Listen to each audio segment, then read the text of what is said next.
roll please, and welcome back to Krown's magical crypto cave, except for those who disrespected the hat! Alright, get the fuck out of here, Mrs. Derp.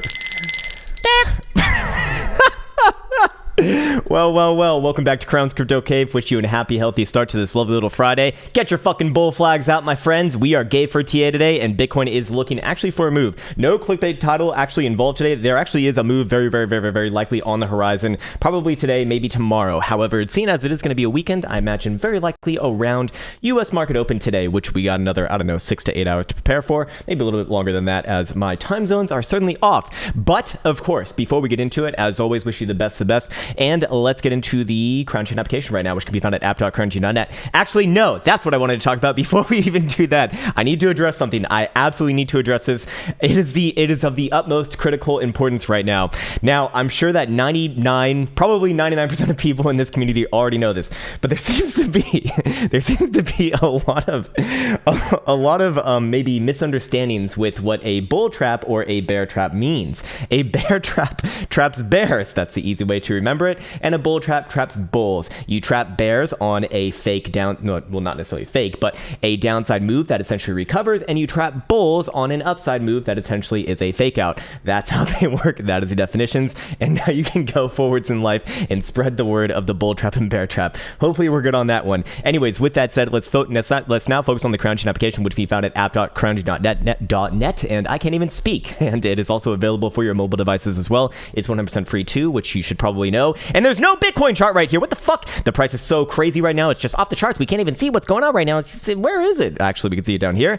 And in case you didn't know, you actually do have little charts on the little coin list right here too, which is actually rather nice. Anyways, get rid of that for right now. And what do we see as far as the top dashboard does indeed go? Bitcoin dominance is right around about 44%, which is rather interesting. We have seen altcoins certainly not follow Bitcoin as much on these upside moves. And what does that essentially suggest? As Bitcoin essentially soaks them up versus their Satoshi parent. That essentially suggests that we are very likely in the midst of a trending move here, as that is typically what we do see when Bitcoin is on the precipice of a major breakout. I think this is one of the earliest warning signals that we can see for something like that. We identified this, I think, about 2 days ago now, and we're seeing it really come to fruition right here. So I do believe that we are in the midst of a pretty nice move, probably today, if I had to guess. In fact, there's a couple things that do suggest heavy likelihood of today. Fear and greed index also at a 21 read right now, so the market is on the fearful side, as you might guess, after dumping down 50% and really not moving outside the overall range. But remember, as far as we're concerned here, at least on this channel, we've been very consistent with saying, hey, look, as long as Bitcoin's within a range of about I think it's about $32,000 to the downside versus about $41,000 to the upside, we really haven't done anything new. We really haven't broken out of any range. We really haven't had any, major changes of behavior. And seeing as Bitcoin did put in that bear trap that we identified 2 days ago now, I would be favoring the upside right now, especially based off of the last couple weeks of analysis. That essentially does suggest that Bitcoin very likely does get a move into the $40,000 territory. Anyways, with that in mind, we do see that open interest still kind of right above that 6 billion marker. We did see it officially move outside of the outside of the $5 billion to $6 billion range for the first time, actually, as of 2 days ago on that successful bear trap. And with the top 10 best coins, top 10 worst coins, we actually see several altcoins actually having a decent day. Chiliz, Terra, Algorand, Decred, IOTA, Litecoin, Bitcoin. Hey, Bitcoin's right there. Hey, nice one, up 1% almost. And in stacks all on the winners list. Not that much actually, now that I kind of dial it in and don't just look at Chiliz, whatever the fuck that thing is. But on the top 10 worst coins, we got Synthetics, Theta Fuel, Thorchain, Compound, Zcash again, man, that one just gets beat up. I never see it on the top 10 best coin, funnily enough. Graph, Sushi Swap, and Chainlink also getting smashed on the face too, like some actual big losses there, in fact, especially for cryptocurrencies. Anyways, into the market data tab we go. Let's see what we got going on over here that we already haven't seen, and I want to keep a keen eye on that funny rate. Remember, that was a big portion of kind of identifying that bear trap the other day, as Bitcoin was, the funny rate was majority negative, while Bitcoin was essentially just kind of hanging around the lows, which is usually not the best setup for a continuation move in these cases. And we actually do still see that BitMEX is posting a negative rate. All of the exchanges are more or less inconsequential around the 0.9% region. So I look at this as more or less parity, and that does a little bit more favor the upside move. If we saw this like way the fuck out at, especially above 0.1, that would be a pretty damn good signal for this, accumulating, or sorry, not accumulating, but disputing into a lower high. But I don't think that that's what we're looking at right now. Anyways, anything else that we want to check out right over here? Yeah, you can see the open interest range going on right here. And Bitcoin, as far as the line chart goes, a little bit more confidence inducing, as you do see it kind of grind up against the highs for the 1, 2, 3, 4th, going on 5th time, which the general notion is, if you're just kind of unfamiliar with support and resistance trading, the more times that you test a support or resistance, the weaker and weaker that it does get. I mean, logically speaking, you probably already know this because the people who are defending that position, they are, well, using up their ammo each and every time that they do get grinded up upon. So over time, you just either move it back or you get blown out. In this case right here, it looks like everyone's going to probably move it back. Anyways, into the market analytics tab we go. Hey, what's up, Abbott Dynamics? I see you over there. Pedro's on it today, so much love to him. But we'll get to the comments a little bit later. I do want to get through this first and foremost. And the put call market, again, I wanted to reference this because we identified this last week, saying that, hey, looking at the June 11th expiration, it's extremely unlikely that Bitcoin's going to break 30,000 bucks. This put strike right here was just played to the fucking maximum. You can not always count on something like this, but it's a strong signal. Now it's also another big portion playing into the fact that we were going to call a bear trap a couple days ago on that move down to about, I think it was 31 or 32,000 bucks. Anyways, with that said, these are protected positions right here. I think it's quite obvious with that. When you buy naked, or you're not buying naked, especially this amount, I mean, one spot 5K in contract is, quite the volume. So it's very likely an institution or just a major player, some sort of entity with a lot of money, essentially. And we can assume that they're most likely educated. We can't always make that assumption, but the general notion is that how it goes. So if we're going to be looking at it in that vein, then this is a covering position, this is a protected position. And if we're going to be protecting a position, what are we doing if we're buying puts? Well, we're obviously buying long stocks. So they're obviously covering the $30,000 strike, buying about 31, 32,000 bucks. We do see several signals of accumulation down around there, and now we get to, well, essentially just expire these worthless as their long stock goes in profit. Anyways, with that said, we can't really fully analyze next week's expiration just yet. I mean, it doesn't really seem like people have rolled their positions fully just yet. They're kind of building it up, as you can see, but we can see that the $40,000 call strike and somewhat of the $28,000 put strike are getting played. I think it's a little bit too early to really judge this one. Really need to see it probably around late Sunday, early Monday is where that comes to a lot more meaning anyways. Looking at the June regulars, however, these are getting played phenomenally massive out of everything else, and also the Decembers too. And I do still stick with what I've been saying. While I do think Bitcoin will very likely trade over 40,000 bucks for this month, and probably even close over 40,000 bucks this month, very unlikely that we close above 48 to 50,000 bucks, as we do see mega interest right around there, which does suggest essentially Bitcoin, closes this month somewhere between about 40 and 48,000 bucks. If I had to guess, probably like 42 to 44.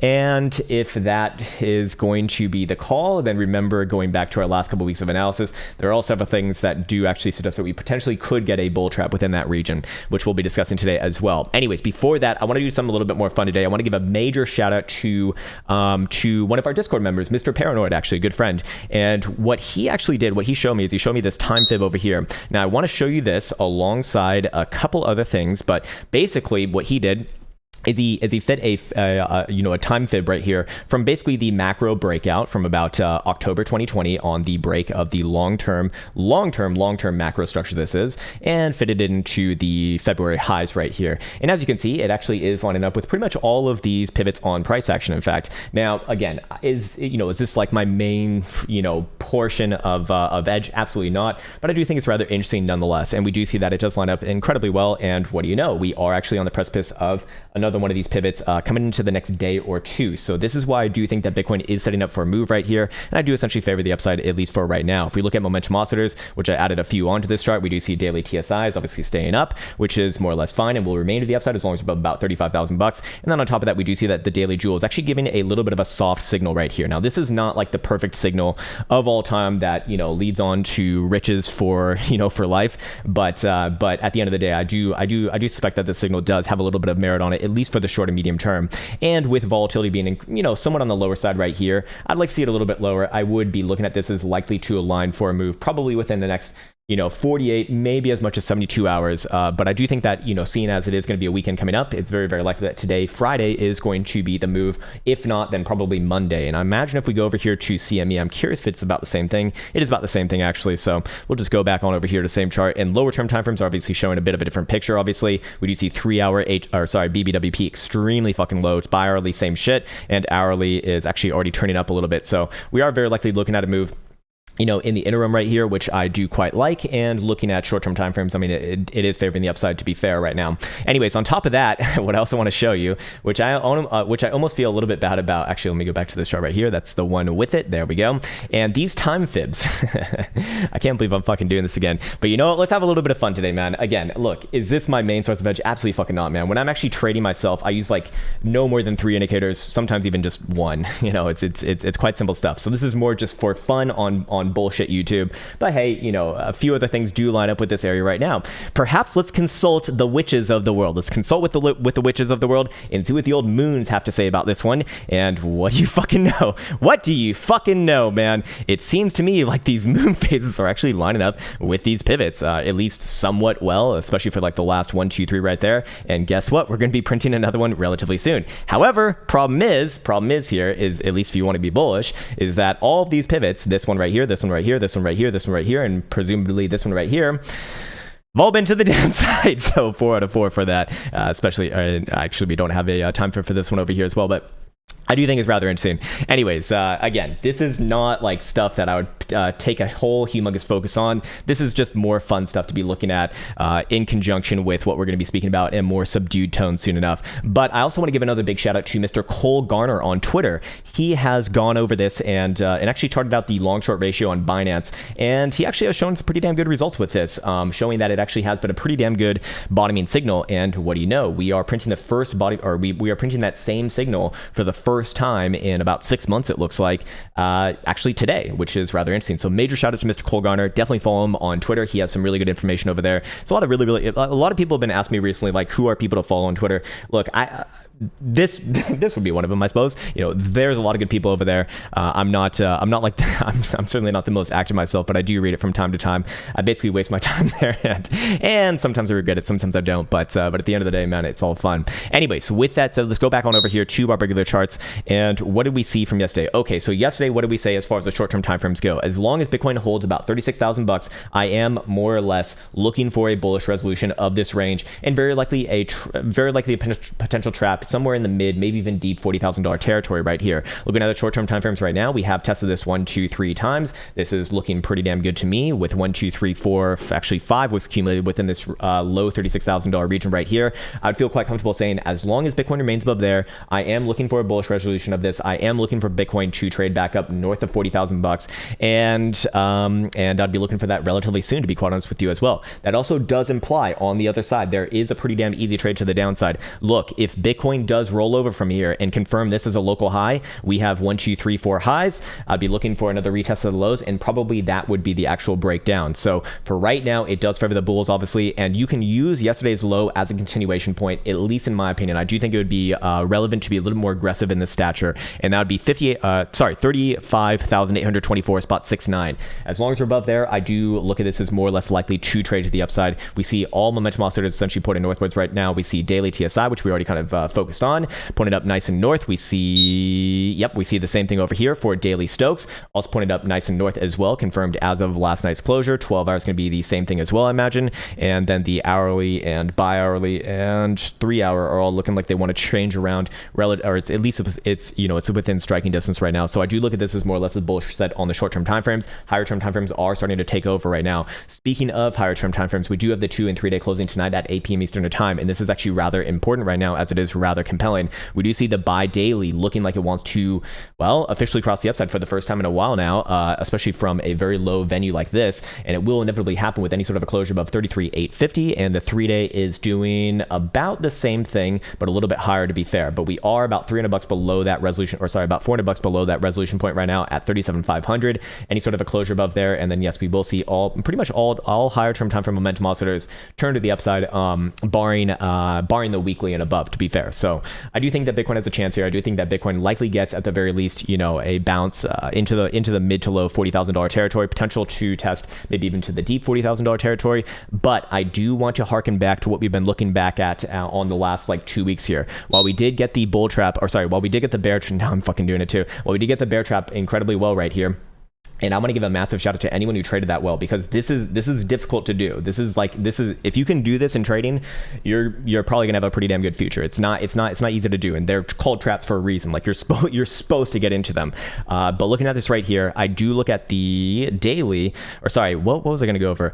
We could probably just talk about SMI as well, crossing the upside as well. That was another one of those indications of a bear trap. Yes, okay, we got that. And then same thing on daily MACD, and even the DMI is actually fading the DMI minus signal. So this is going back for a bit of a reset. We don't obviously have a signal just yet, but I do think that is rather interesting. Anyways, okay, what was the other things that I want to talk about? Yes, okay, actually, before we get into the trap analysis, I do want to look at this right here. Remember the 3 things that we're looking for in order to denote like a macro low on Bitcoin, or at least a major low, potentially a macro low on Bitcoin. We still have none of them, actually. We still have actually about none of them. First and foremost, I'd want to see the hash ribbon signal fire off a blue buy signal, which we have not seen since December of 2020. Anyways, right now, we can't even do it. There is no projections to be made, as we are still within the recovery phase. So that is still a little bit further away. But if we do get a blue buy signal, to be fair, all blue buy signals within the history of Bitcoin, all of them barring one, as we identified yesterday, which was the coronavirus dump one actually, have essentially confirmed the last macro low before that buy signal leading into the next momentous move, if that makes sense. So let me just give you an example with that. All right, so let's look at this one right here. We do see this one gets a blue buy signal pretty much right around Jan of 2019. Now, Bitcoin does come back down, but the low before that, the major low before that on the daily, and what the fuck is in my ear? I think it's actually just hair. God damn it. Trolled myself. Yes, but the daily low before that, like the major daily low before that, that never gets taken out ever again. I mean, Bitcoin hasn't traded below $31,000, well, to my knowledge, ever since 2019 or 2018, 2019. We can do one more example over here. See this one where Bitcoin gets a blue buy signal. It comes in right around this precipice right here. The low before that right here at about 535, never taken out in the history of Bitcoin after that. So you can go back and backtest this yourself, which I would strongly suggest doing, as it is always good to verify. Don't trust, or trust but verify, whatever the hell the saying is.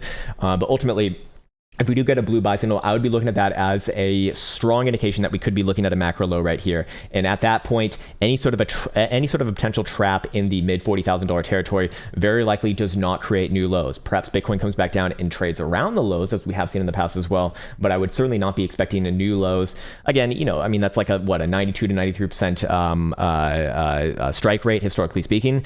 I'd put quite a bit of weight on that, especially with the one that did not work was your coronavirus dump time, which was a bit of an outlier event, if you will. It's not making an excuse for it, but I don't think that we're dealing with an outlier event right here. This was quite literally like a technically driven dump. I mean, we have distribution going on right here. It's pretty damn stock standard, and so I don't really look at this as like an outlier situation until we get like coronavirus version 2, which perhaps it is, man. Who the fuck knows what they're going to come up with next out of those labs? Just kidding. Nope, just kidding. All right, that's not what they're doing. It's definitely from nature. Anyways, what else? What's the narrative right now? I don't even fucking know. Anyways, looking at this right here. Okay, so just like we can use the bottom side of yesterday's daily dildo as a continuation point, confirming this as a local high, which would initiate targets back down to the lows and probably set it up for the continuation to new lows, which I'm not necessarily looking for right here. We could use the top side of yesterday's high as well as a continuation point to about 40, maybe 41,000 bucks. And yesterday's high was about 444 and a quarter, it looks like. So overall, I am looking for that as a continuation point. Generally speaking, though, I am happy to be bullish as long as Bitcoin is above 36,000 bucks, especially on a 4-hour dildo closing basis, and essentially just remains above yesterday's low, which is a little bit below there, to be fair as well. So it's pretty tight margins, but I really like trading environments like this, and these are the few times where I might actually try to break out. And for full disclosure, I do have positions on right now, so I am I'm a bit talking my book. So take that as you will. So I do want to be open and honest about that. I can't necessarily show my positions anymore because too many people, when I used to do that, too many people tried to fucking hack into my accounts, and I was advised that this is not a very wise decision to be doing to begin with. So we can't have nice things anymore. But I think I can say that without any blowback. I mean, it's not gonna reveal anything too particular. Anyways, okay, cool. So we've got that. What else do we want to talk about right here? Yeah, okay. So while I am looking for some upside right here, and again, yesterday's high would be a continuation continuation point into the low $40,000 territory, and then we could use the last week, no, sorry, not the last week high, but the high side of this consolidation thus far, which is about just below 41,000 bucks, as the next continuation point to about, let's call it like 46, maybe even $47,000. I would be very cognizant of a potential trappy situation in the mid to upper $40,000 territory. Now, this potential trap, if we get the signals that we spoke about earlier with the hash ribbons, I could be looking at that as not going to create new lows than we already have. Now, Bitcoin can come back down to maybe 35,000 bucks, but that would remain to be seen. And we cannot make an honest or an accurate analysis on that just yet, because we don't have the puzzle pieces in just yet. They're starting to lay themselves down like dominoes, which makes it a possibility. And until we really play out the next portion of this, there's not going to be I'm not going to have like a strong disposition towards it. So fair enough. Anyways, with that said, we've gone over this a million goddamn times, but I suppose it is better for the millionth and first time as we do look at the biweekly MACD right here. All signatures in the past, similar to this, where we have gotten a downside cross on the biweekly MACD, all three of them, to be fair, I mean, there's only fucking three of them, have been met by a bull trap, after that last basing off of the 20 simple. We can go through a couple examples right here. The last time that we actually got an example for this was way back in September 2019, actually right here, as you can see, cross to the downside. Bitcoin bases off the 20 simple, bounces up a little bit above the 9 exponential moving average, and then fades it and actually closes on new lows right here on the 55, to be fair as well. So there's example number one. Example number two would be right here, of course, in 2018. Bitcoin bounced off the 20 simple. We get the cross right here, rejects a little bit above the 9 exponential moving average, and then down as it slowly glides to its death for the next year or so. And then the example before that, we have right around here, again, Bitcoin bouncing off the 20 simple, crosses, and then what do? We bounce a little bit above the 9 exponential moving average. It turns into a bull trap, and down, down, down we go. Where we stop, only Bear Jesus knows. And what do we have going on right now? Well, rather similar signature now, don't we? We do have the 20 simple bouncing price action. We do see the 9 exponential moving averages where it's in the low $40,000 territory, so a little bit above there would be reasonably maybe like mid 40s, like 45,000 bucks. And if we do see a rejection there, if there's any sort of weakness, technically speaking, all of those iterations actually have lit on to lower lows on a closing basis, somewhere around the 55 actually, and in a lot of those cases actually even breaking it over time, like over the next year or so. For reference, right now the 55 is around 23,000 bucks.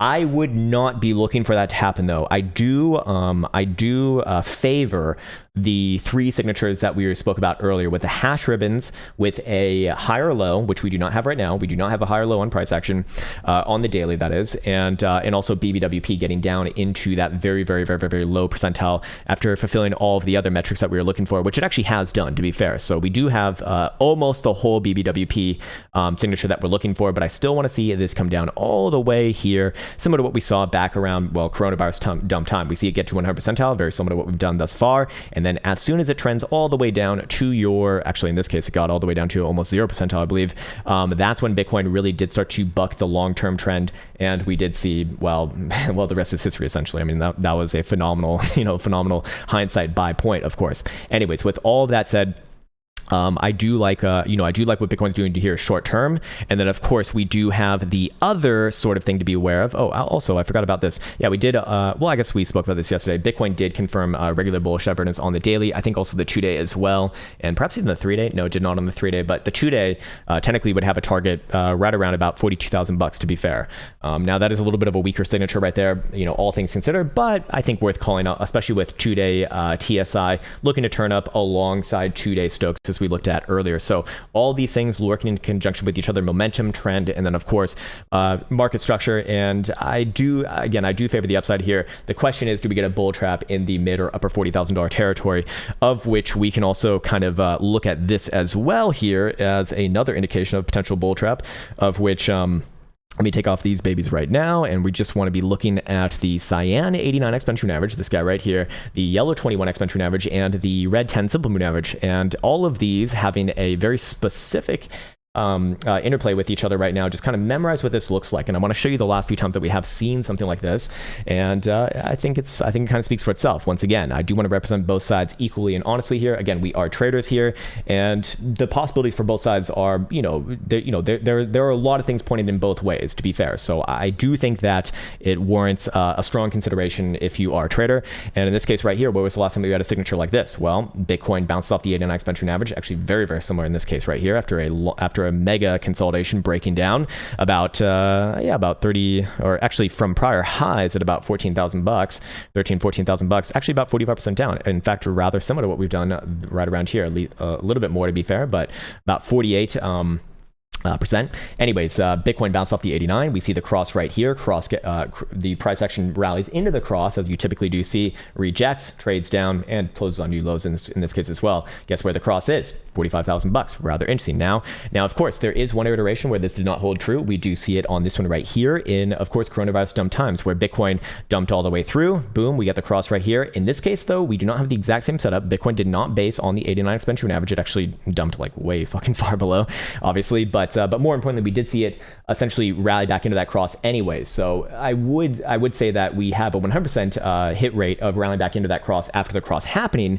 But this one was a bit of an outlier here. So while this one would be a little more on the bullish side, take that as you will. Although I would say, as far as BBWP goes, this is the only signature that is actually comparable to what we've seen over here for this particular cross. Anyways, the last, the other example that we saw before that was right on over here with the Cyan 89 bouncing up into the cross rejects, bases back down, and then rolls over the next year. Same thing, way the fuck back on over here too. We do see Bitcoin based off the 89, bounces into the cross rejects, and down, down, down we go. So yes, with those specific signatures, we have seen, pretty much about the same thing happen every time. Not a whole hell of a lot of iterations there, but enough is enough, I suppose, especially with a higher term time frame like this. And so I do think that it's relevant to be calling out stuff like this right here, right now. So of course, when Bitcoin gets around 40,000 bucks, I'm sure everyone's going to start to get crazy once again. We're going to be like, back to the moon and beyond. No, fuck the moon. We're going to Mars. No, fuck Mars. We're going to Uranus. No, fuck Uranus. We're going to a different galaxy, bitch. And unfortunately, what's the most likely thing to happen, at least in my opinion right here? Bitcoin's likely to play out a range for the next, maybe 2 to 3 months, perhaps, maybe most of summer, if I had to guess, maybe even all of summer, where Bitcoin just oscillates between about 50,000 bucks and about 30,000 bucks to the downside. I think it would be absolutely poetic as all hell, especially reading some of the more I'll just say fucking rude comments sometimes, that it would be very, very, very, very, very amazing for Bitcoin to absolutely frustrate the ever-loving shit out of all the people who are like, fuck you, Krown, Bitcoin's going to $100,000 today, fuck you, fuck you, fuck you, you can't stop it. Or by the same token, and these people actually getting even a little bit more annoying than that, which is kind of funny because I actually love being a bear, but people will be like, Krown, you stupid fucking bull, fuck you, Bitcoin's going to $20,000 and you're gonna die. It's like, what the fuck? Okay. Or I could just trade it. I really don't care if this asset goes up or down as a trader. As, someone who likes the technology and thinks that it's a cool idea, yeah, I'd rather go up than down. I mean, it is more easy to trade, but, if you want to play the trading video game, then downside is actually more fun to trade, in my opinion. Anyways, looking at this right here, yeah, I do think that that's warranted to talk about, and I do think that if I had to call it right now, if you put a gun to my head, said, Krown, get your goddamn crystal ball, call it or die. I'd say 50,000 bucks, between 30,000 bucks for the next couple months here. We're probably going to rally up next to mid to maybe even 50,000 bucks, reject there, come back down into range, base around 35,000 bucks, just bore the ever loving shit out of people, and then maybe try again to the upside. It'll probably look something similar to something similar to my bottom side. Red band of prosperity right here. Yeah, there you go. We can even move this up on a closing basis. Something like this is what I'd be looking towards, and Bitcoin actually is based off the 377 as well. Okay, sweet. Jonathan Velasquez says, new moon plus solar eclipse plus G7 conference equals Bitcoin $0. That's exactly right. The lizards have identified this all for you, and all you had to do was solve the Da Vinci Code, and now you too can be rich as fuck. Because they just let that stuff go. Anyways, also it should be denoted that within the deeper $40,000 territory, we do have your traditional sort of bull trappy fib retracements in that region, right around about 47,000 bucks for the 0.5, and about the 618 is coming in just over 50,000 bucks as well. So overall, I do put I do actually put quite a bit of weight on this, and I think that more or less this is going to be a potentially major opportunity for long term. But more importantly than that, you have to understand, or perhaps you already understand, that when Bitcoin spends about 4 months distributing right here, I mean, this is a Wyckoff distribution. I think that there's very little pushback on a statement like that. It's quite obvious. But when it takes about 3-4 months, you can expect, if we are going to see an accumulation phase, it will take about the same time as well. We see this several times in the past. Whenever Bitcoin, puts in a long-term consolidation, it typically takes around the same time for that. And so if we took about, I guess this was late February to early May. So basically March, April, May. It's about 3 months, we'll say, about 3 months. I'd be expecting this to take about 3 months over here within this range, assuming that bulls are going to pull through. I mean, that's a big assumption, obviously. Whoa, nice titties, sir. Anyways, lost my train of thoughts, sir. Anyways, so with that in mind, we are still pretty much within month number 1 now, aren't we? We got into this range on the 19th of May, and we are now in the second week of June 11th here. So we're about a month into this. I think that it'd be reasonable to say, if Bitcoin bulls are going to pull through here and put in a base around this level, then it's probably going to take most of summer, if not all of summer. And then you get your move maybe in like September, October, November, perhaps something like that. And that would probably be best case for bulls, in my opinion. For bears, they would be looking for a bull trap right here, just smash it fucking down and then target $20,000, nice and easy. And fair enough. That is definitely a possibility to happen right here as well. I would actually favor the upside in this case, to be quite honest with you. But hey, at the end of the day, my favoring means nothing. And if Bitcoin starts to come back down and violate, let's call it $35,000, there's nothing bullish about that, in fact, at all. And even if Bitcoin comes back down and takes out yesterday's low, I would be looking for downside coming into the next couple of weeks, probably breaking the current lows. I don't think that that's what's happening right here, but that would be my conditions for that. Anyways, I think that we've beaten all these horses to death right now. I actually feel pretty damn good about that analysis. I feel like we got most the puzzle pieces in there, and we can maybe just briefly look at traditional market, of which I do think this helps out the short-term and medium-term bullish case for Bitcoin. Of course, we see NASDAQ once again closing around the highs. We've hit our $14,000 target. I would actually be looking for this one to print new all-time highs, probably next week or the week after that. It's looking pretty damn good there. Looking at SPY futures, same thing as well. We have actually new all-time highs already, which we did say was likely coming into this week, and I'd probably be looking for that to continue into next week. And Dow Jones, I think, is a little bit of a laggard here, certainly getting rotated to the downside. So perhaps that is a bit of an early warning signal, though. But you typically want to see all of these kind of running with each other, generally speaking. But Dow Jones actually looks quite obviously like it wants to come down a little bit further, perhaps coming into next week. So we are seeing rotation still, I believe, until we get a weekly reversal, which we do not have, as long as especially SPY's above about 4150, and NASDAQ is above about 13400-ish region. There's not really a reversal in sight just yet. I mean, coming back up to test around your prior all-time highs is not necessarily the most bearish thing in my experience. So I'll just leave it right there, man. All right, sweet. I think we've beaten all these horses to death right now. We've just been killing these animals left, right, and center. I think it's time for me to get onto some comments. So let's see what Pedro's got over here. All right, Mr. Frozen, what is it, sir? What is it? Oh man, holy shit, we already got a lot. God damn, man. Okay, Winning Choice 87 says, Bull Jesus, please forgive our sins. Bring green light back into our lives. Send us a double bubble for the ultimate blow off top. Save her some of the bear Jesus trap. Amen. I like the prayer, my friend. And you know what? Perhaps that is exactly what you need. Just pray to the Bulas and Beras of the world. Hey, what's up, Bitcoin for all? Appreciate that, man. Bitcoin for all. He says, he's just that's the message. That's it. I love it, man. Biz T says, hey, Krown, what's up, man? I bought the 36,000 bounce. Thanks. Well, you did that yourself, man. Thank yourself, sir. Learning a lot and dialed in my system to keep me in trades longer. There you go. See, that's what it's all about. Look, I'm not here to fucking do your trades for you, and you don't want me to do your trades for you. You are capable yourself, as you just did. I mean, that's exactly what I want this community to be about. It's like, look, I'm happy to share my analysis. I'm happy to share the things that I'm looking at. And then, hopefully that comes back to you in some semi-valuable way, and then you can use that to enhance your own plan, and then perhaps even you show me something in the future that will help me, and that's what it's all about, man. So fuck yeah, man. Excellently done, and credit to you, man. Credit to you. That is exactly the kind of community that I want to foster. I would absolutely hate to turn into some of those communities that I see on, especially the bigger ones, where like, okay, hey, what's our entry today, bro? What's the target today, bro? What are we doing today, bro? It's like, go to the club, just ask the girl, is it fuck or not? Do you want PP action or not? It's like, yeah, that's pretty much how it feels. Is it fuck or not? I need to know now. So you just walk up to someone. Is it fuck or not? Abidynamic says, hello, sir. What's up, man? Much love to you, man.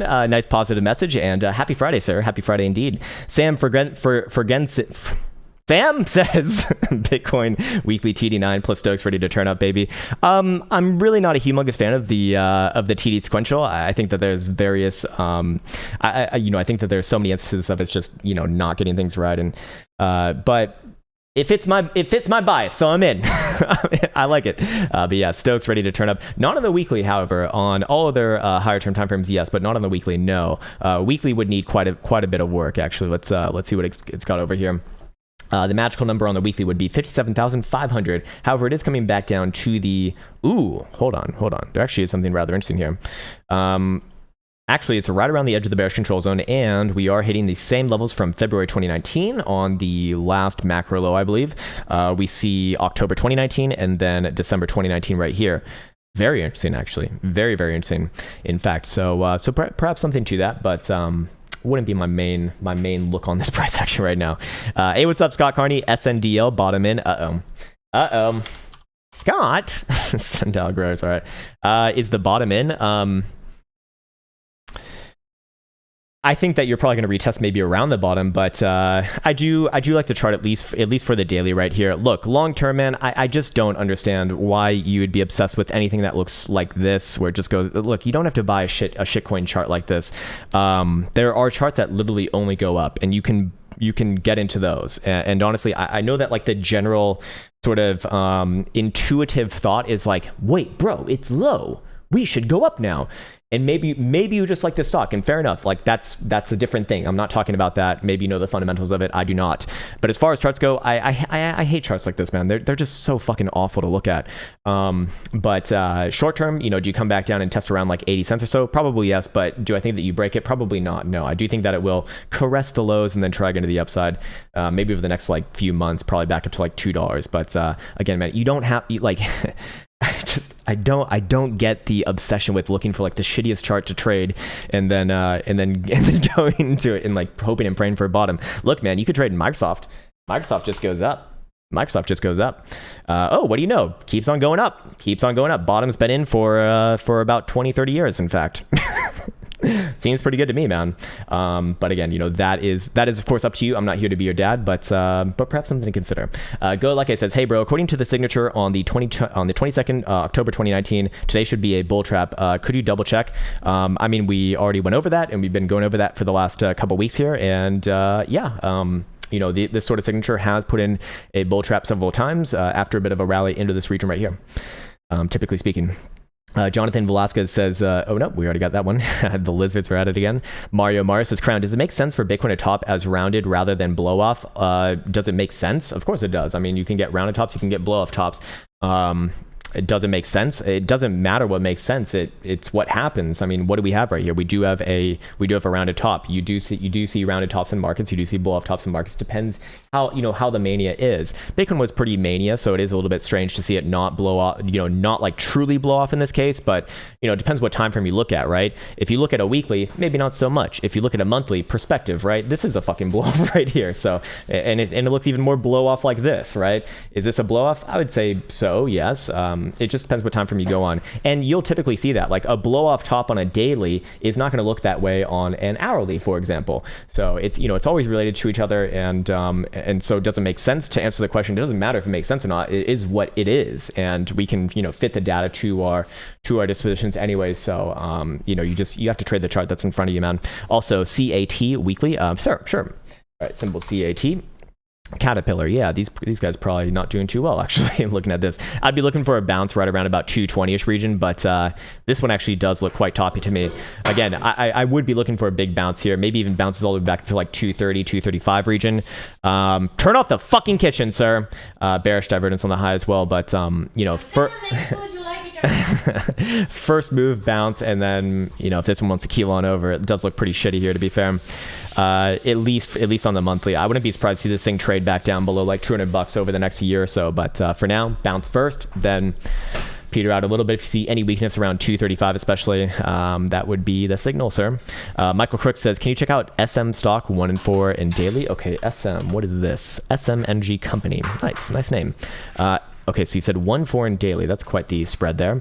Hourly down, probably gap fill back down around 20 and a quarter or so. 4 hour. Yeah, down, yep, about 20 to 25 to 2030. And then you said daily, I think. Daily, I'd be looking for a bounce there and give it a chance. I do like this chart, at least for the history that we have right here. Very good consolidation. So while I would be favoring a little bit of short-term downside continuation, I would be looking for a bounce there, give it a chance to reconsolidate. I'm not necessarily seeing so much bearish things on this chart as you would expect, except when I go to the weekly. But actually, the weekly is not that bad in my opinion as well. Yes, it is in a long-term downtrend, but if you can hold here, as long as it doesn't break below about $20, I would just look at this as likely a reaccumulation, and perhaps it even does buck the long-term trend. This one does have several signals of a long-term potential macro reversal here, so I do think that it warrants a bit of a different or a bit of a consideration. Crypto says, is it possible for you to do more tool tutorials? I mean, I have a lot of them on the channel already. Would love a fib tutorial. I don't know if you're in the program or not. If you're in the program, then all of that's in there. That's kind of like my life's work, essentially. If you're just talking about what's available on the YouTube channel, I do have quite a few things on the TA 101 playlist, but I don't believe I have a fib video in there, to be honest with you. Fibs are pretty simple though, man. You just take the consolidation on a retracement and then look at like the major levels, and typically you will see a little bit of play around those around those regions. So that's kind of how I'd say that in that vein. Anyways, we got an hourly golden cross. Oh my lord, it's back to the moon, sirs. It's back to the moon. Long live Hex. Oh, I wonder what you're going to ask about. Hey, Krown, do you think we pull back after hitting 8.5 cent on Hex? Yes, I do think so. I wouldn't necessarily call it reversal. I mean, Hex is still probably still the best, probably still one of the best charts I've seen.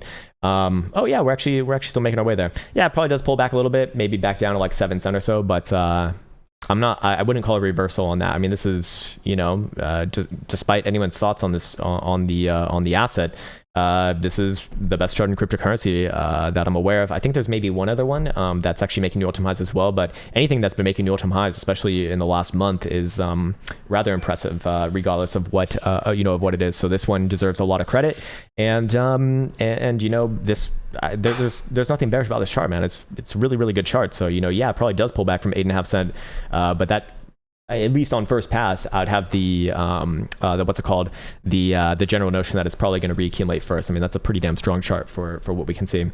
Hey, what's up, Mr. Gwyn? Welcome back, sir. Sir, can you check out CVS daily weekly? It seems to be losing steam. Okay, CVS. This is this is where I used to buy my health stuff, I think. And you're looking at daily weekly. Daily looks a little bit toppy to me. Let's see what the weekly says though. Yeah, weekly I'd be looking for it to trade down. Now, long term, I do think that you actually are. It's very clearly a macro reversal here to the upside. But short term, do you come back down and maybe base around this level right here? Or sorry, a little bit lower than that, maybe somewhere right around about 84, 83, 83 and a half, somewhere around there. I do think so, but this is actually looking like a macro reversal in progress. Monthly tells a story right here. Yeah, there's nothing bearish about the monthly. This one could potentially, again, anywhere around like 82, I'd be looking at that as an opportunity. I do like this chart a lot, though. I do like this chart quite a fair bit. And this is a real reversal on a monthly. Like, that's a pretty fucking powerful time frame. Okay, then we got MRNS. What the hell is this thing? Not as big of a fan of this chart, but yeah, it does have some upside here. I mean, 20 and a quarter is certainly, or I wouldn't say certainly, but it's very likely to happen right there. If you're looking at daily, I mean, it's just stair-stepping its way up, man. The reversal looks real, yes. I'm not as big of a fan of this chart, but yeah, very likely does have some upside. Next big pivot is between about 22 and a half and 24 and a quarter. I'd just generally be looking for upside there, and probably pulls back after that and give it a chance to reaccumulate. It's a pretty good chart, to be fair. At least for like the last 6 months, it looks like the reversal looks real, essentially. Rocky G says, interesting fact, Tesla bought at 30,000 in the annual report in January or February as well. Yeah, very interesting right there. Very interesting right there. So you'd imagine that if Tesla is not planning on selling, then they probably are going to protect their positions. Well, maybe not. Maybe not. I mean, they did get another chance to buy in right there. But yeah, I suppose it's generally a good notion to have an idea of like where their average price is. Just as like it is for Michael Saylor as well. But like people get this wrong with both of those entities, like Tesla and Saylor's company, MicroStrategy, buying Bitcoin. These guys are doing it on spot, so they can't get liquidated. They can get maybe scared out of positions if they are subject to that.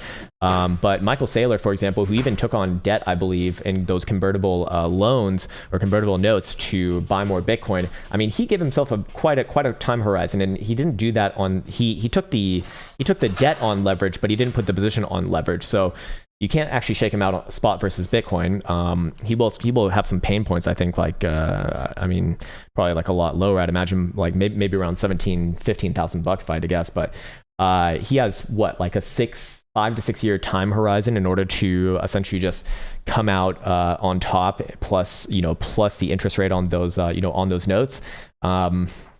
I mean, call me crazy, man, but I think he'll probably be fine on that, to be honest with you.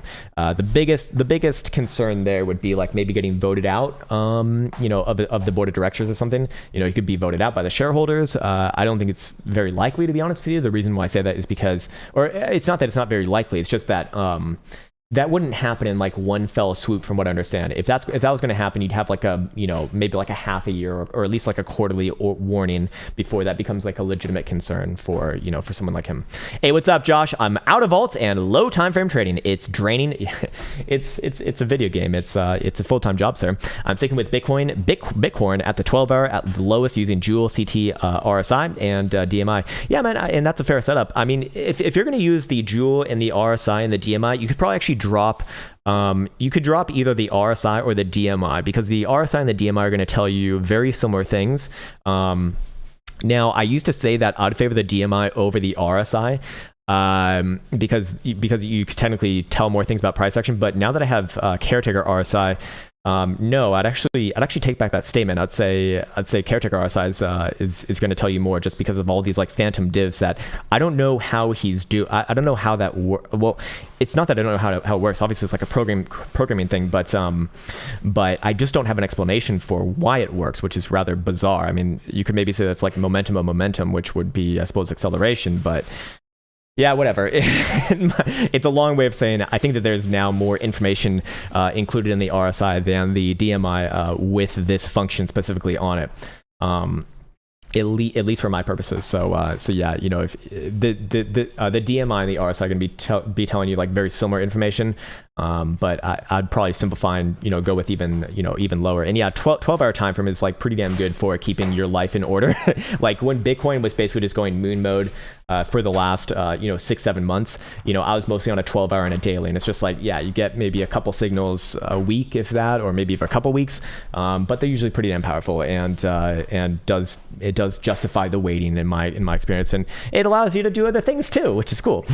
Missouri River Rats, what's up, man? Big green dildos for all. I would like some big green dildos as well, sir. Shove them in my fucking face once again. Feels good, man. Feels real fucking good.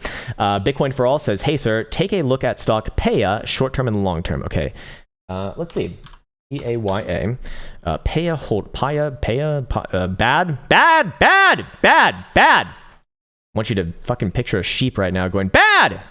Fucking bad, man. Sir, this chart only goes down. Motherfucker. I expect this shit from Scott Carney, but not from you, sir. What the hell? Bad. Very bad. Very fucking bad. Bad. Look, you don't have to trade these just fucking dog shit straight down charts, man. God damn. Fuck this chart. Ah. Dislike this very much. Whoops. I hit the wrong signature there. There we go. All right, we're back onto the right scene. Lovely. Yeah, man, pretty not great chart. Yeah, don't back down your.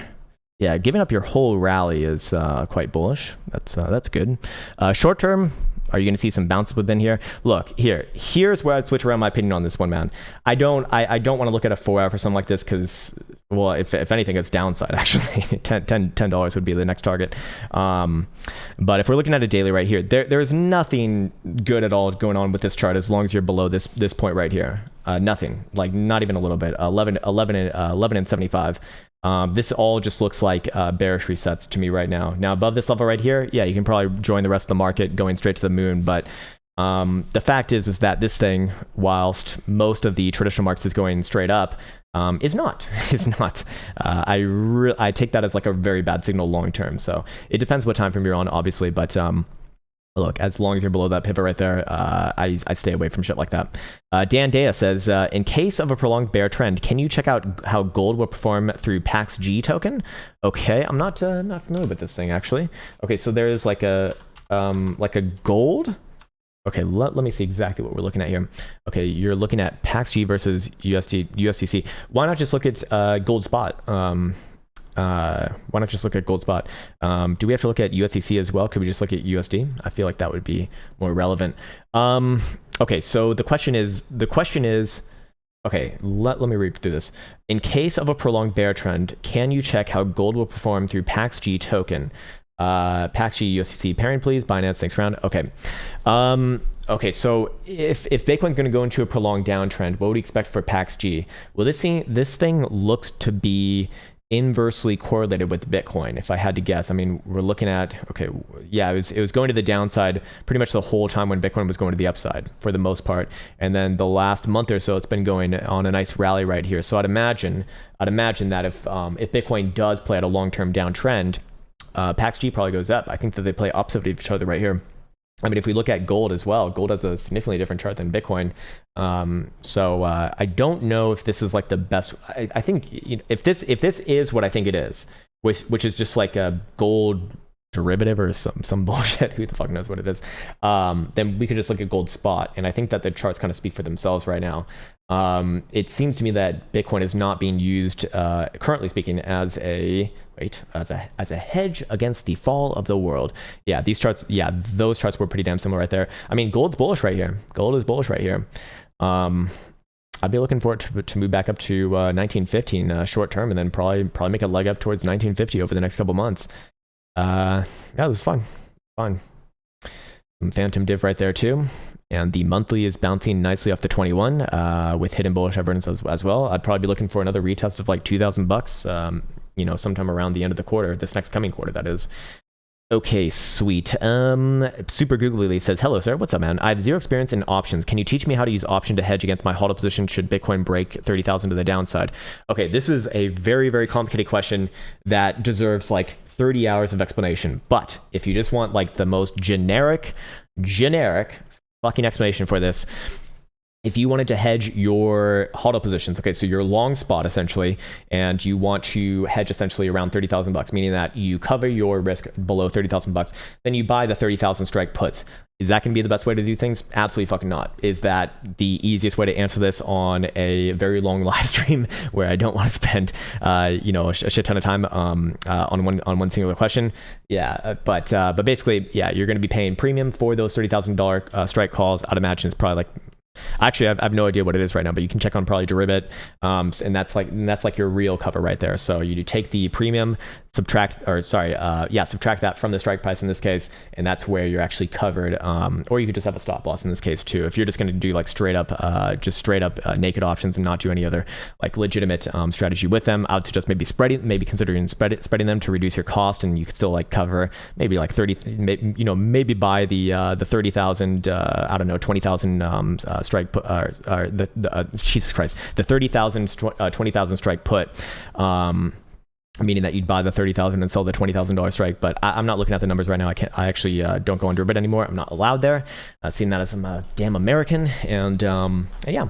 That would be the easiest way to kind of address that. Tiffany Giles says, or if you want to get super creative with it, you could just sell some calls against it, like some extremely deep in the money calls, like, I don't know, $15,000 strike calls. Probably give you no premium, but it'll cover you. Then again, more of a difficult situation there and going to be more difficult to manage. So yeah. Tiffany Giles says, thoughts on Matic? Looks like a lot of alts are getting wrecked. Yeah, exactly. We do see a change of behavior as far as the altcoin goes. I 100% agree with that. 100% agree with that. Let me see what I just did over here. Okay, sweet. Let's go see what Matic is doing. Okay, 135. Yeah, again, actually, oh wow, it actually just, wherever I had this level in right here, just hit it. I would be looking for some upside from there. What is this? Wait, what just happened here? What in the fuck? What? Oh, god damn it. Hold on. There we go. Okay, thank God. All right.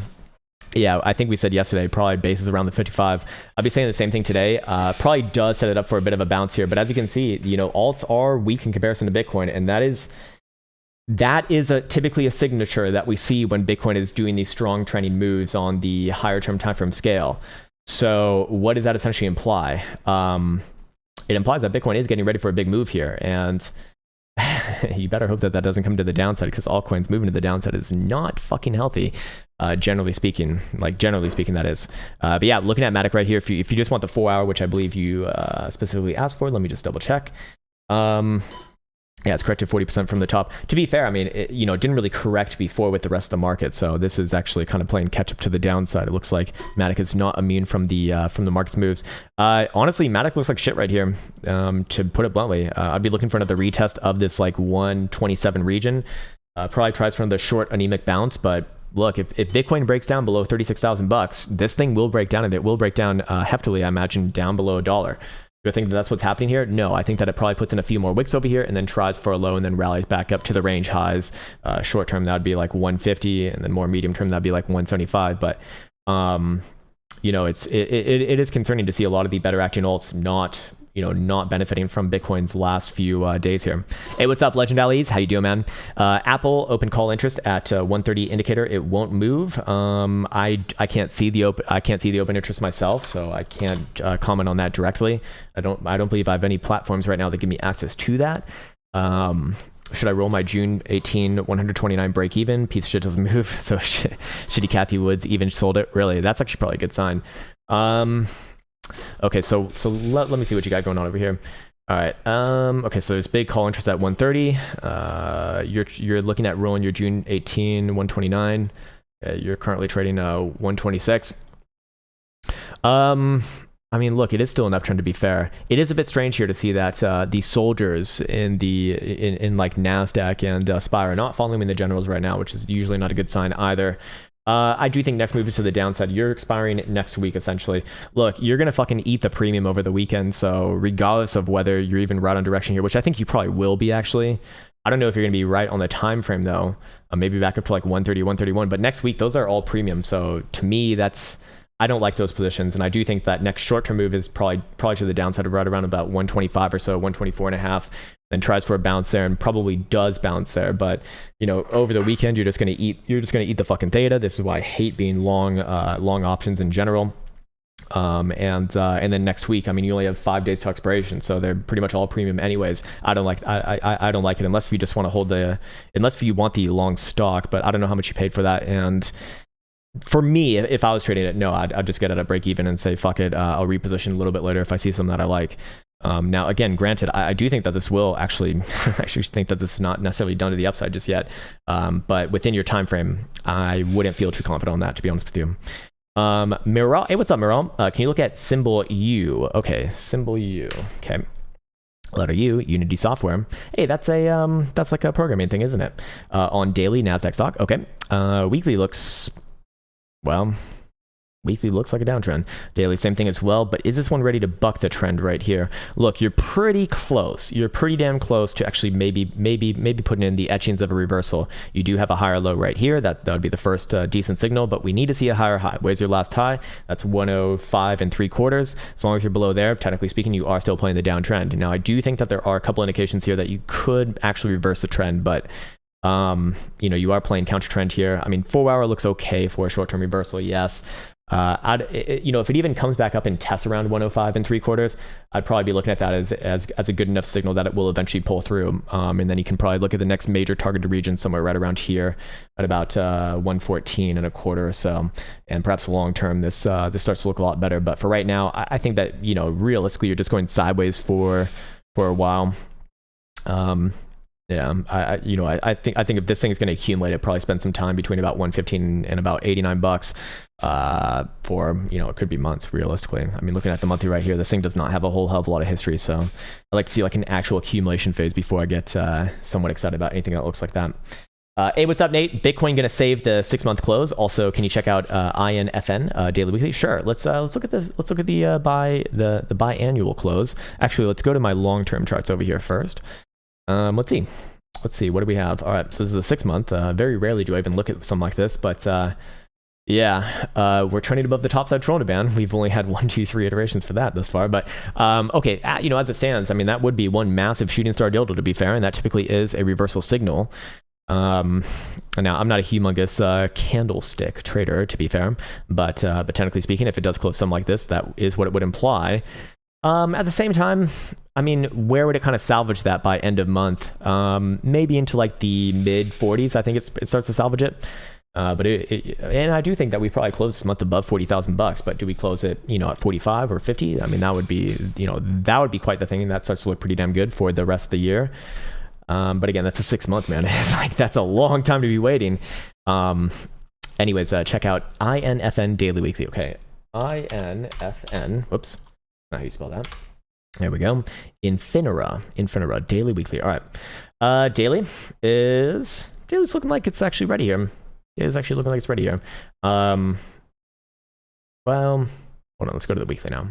Okay. Yeah. Okay. Yeah. This is good. We do have an uptrend. We do have several things going for it, and we do have a nice rising lows right there. I don't know if it's ready like exactly this week, but we do see weekly DMI turning up. We do see weekly MACD turning up. We do see weekly SMI in the bullish buy zone on an essential uptrend right here. Yeah, actually, this is actually do like this. I don't know how long it takes, but maybe the next few months, I'll be looking at the next major area of interest at about 12.5. I don't think that thing stopped there. I think that ultimately this thing finds its way towards about 17.5, assuming that it can just break above the last high of this consolidation, which is about $11 or so, which it's showing several signals that it probably does. So actually kind of like it right there. Not bad, man. Not bad at all. All right. Hey, what's up, Josh? Ethereum Bitcoin daily. Bitcoin dominance is going to overtake alts hard. Yeah, it does seem like Bitcoin is soaking up a lot of alts right here, whether it goes to the upside or downside. Specifically to the downside, I mean, it really starts to do its damage. I stick with what I said the other day. I do think that this comes down probably around 6.5, maybe a little bit lower, like 6.4 million satoshis. Long term, though, I'm not bearish on this. This is still a phenomenally bullish chart on the monthly, but that is long term, obviously. Short term on the daily, yeah, I do think that it has a little bit more downside here. Probably tries for a bounce somewhere around 6.5 to 6.4 million satoshis, and then hold your breath there. Weekly still okay too. I'm not like I don't think that's a humongous issue. And quarterly, which will be closing at the end of this month, is looking pretty damn good as well. So I'm not bearish on it long term, but short term, yeah, a little bit of downside probably gets picked up there. And perhaps that coincides with like its next fundamental event, which I believe is EIP 1559, which is somewhat soonish. Does anyone actually know? I don't know because I don't really pay attention to these things, but it's just not really that relevant to me. But I think it's like within the next month or two. Anyways, let's see. G says, "Show me." Oh, your name is G and your currency is pen. G pen. Love it, man. Fucking love it. G pen. Show me the charts and I'll tell you the news. Yeah. Wizard fucking news. Yeah, exactly, man. Exactly. And you'll typically see something like that, and it actually makes sense. Like it's not like a if you want to actually explain why that happens, there's actually a very logical reason why it happens. Okay, so when you get a news event, right, the news event does not happen the second that it's announced on like CNBC or MSNBC when people see it, or whatever article that you're reading on the internet, right? The event happens probably a lot before that. I mean, there's insiders who are working at, XYZ stock or maybe they're like the coders of it, whatever. They're working on the assembly line. Who the fuck knows? Whatever kind of insider can be, they will know that information much further in advance. And do you think that person who holds that information is just keeping it to themselves? Well, I would imagine that just like most people fucking talk, and people will, play the telephone game and tell their friends and whatnot. And so they start making decisions, and perhaps these are bigger entities that start making decisions. And when they start making their decisions, where do they represent their decisions that you can actually see in real time? On the charts. So you typically see these moves telegraphed in advance, unless if it's going to be something that is like completely fucking mind-blowing and was completely spontaneous, and the reporting on it is also completely spontaneous as well.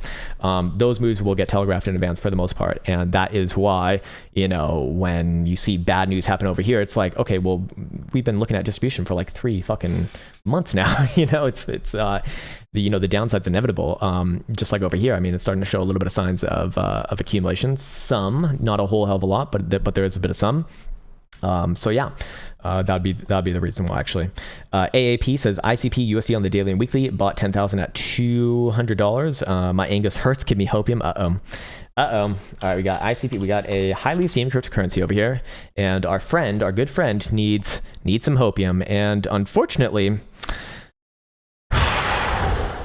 Okay, so you bought 10,000 at $200. All right, so you bought, this is, you bought around here. Okay, so can we give Mr. AAP some hopium? Bullish as fuck. There you go. Sorry, man. That is one of the worst charts we've seen today. I can't in good faith give you hopium on something like that. Looks like that. That is a dog shit chart. No one's buying it. Whenever you see something like that, again, you know, all jokes aside, whenever you see something like that, that is a very, very, very, very, very bad signal. You know, if it just fucking dumps and dumps and dumps after its IPO or ICO, whatever the fuck it is, it means that the original founders and the original investors, you know, the people who probably should like actually, or who would be holding their product because, you know, they actually believe in it, wink wink, nudge nudge, they've sold into you and used you as liquidity for their exit. Sorry, man. Abbott says, do you have a favorite option strategy in general? I mean, okay, so the way that I look at options is I break them into 4 separate components. I mean, all option strategies come down to either spreads, straddles, strangles, or covers. So for myself, I like to mostly trade strangles actually when things are ranging. That's my preferred that's my preferred disposition for using options. It's like we come into a range, you know, if I was trading options in Bitcoin here, it's like, okay, we got an obvious range, $30,000 low, $41,000 high, sell the strangle and just collect theta, you know, on a week to week basis. Simple as, yeah, it's boring, but getting paid to sit on your ass is enticing, we'll say. So yeah, I do like that. But would I have a favorite strategy? I mean, it's obviously like situation dependent, but that's my preferred way of using them when you do get into a situation like this. And then of course, you know, if the range starts to break, what do? Well, then you employ a cover, right? So, you know, all option strategies boil down to those 4 things. If you can understand those 4 things, which are actually relatively simple, you can derive any other option strategy from that essentially. Which makes it a lot more relatable, I think, because when I was first learning options, like, okay, now we learn the backwards indoor condor. It's like, the fuck is this shit? It's like, do you just put this on? No, like you build a position based off of the situation. That's what people get wrong about options a lot of the time. People will just be like, I'm doing the inverted salmon. It's like, what the fuck?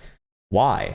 Oh, because this and that. It's like, okay, well, I think that we could optimize this like 50 billion times better. Okay, Thomas K says KSMBTC, 4 and 24 hours, short to medium trades. Love you too, sir. All right, so you're looking at the Bitcoin pairing. I don't have the Bitcoin pairing already charted, but I do have the US dollar pairing. But we can look at this, and you said 4 and 24. Okay, 4 and 24. 4 hour, I actually do like. I don't. I could easily look for another downside leg to like 0.012, but I do like the chart in general. Daily is pretty good.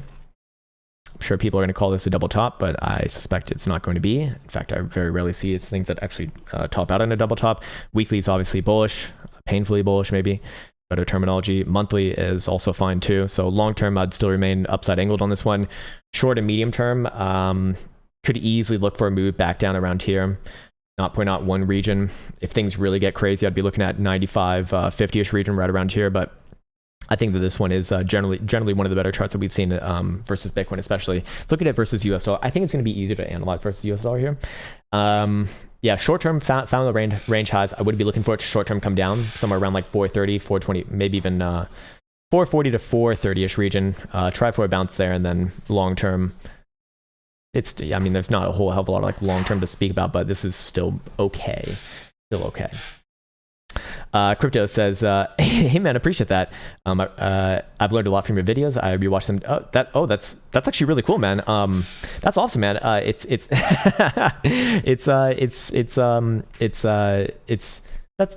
just cool as hell, man. I'm lost for words, man. I'm blushing. But awesome, man. It's really great to hear that you're finding some value in it. Ray P says, Posey Sammer. What? Check out crypto for cancer token. Wait, what? Is that a real thing? 1 million in 14 minutes? I don't think that TradingView has that. And seeing as there's no ticker involved, I don't really know what to look at, man. I might be being trolled right now. Crypto is cancer, though. It is cancer. It's also bad for the environment. And what else do they say about crypto nowadays? I saw Elizabeth Warren make a mention on crypto. I actually used to think that she had like generally good takes, but now that I've kind of looked into her a little bit more, not so much, man. Not so much. These politicians are so fucking lazy. They're so fucking lazy with what they do. Just pathetic, really pathetic stuff. I mean, it's kind of surprising that these people like get such positions of influence based off of probably not much.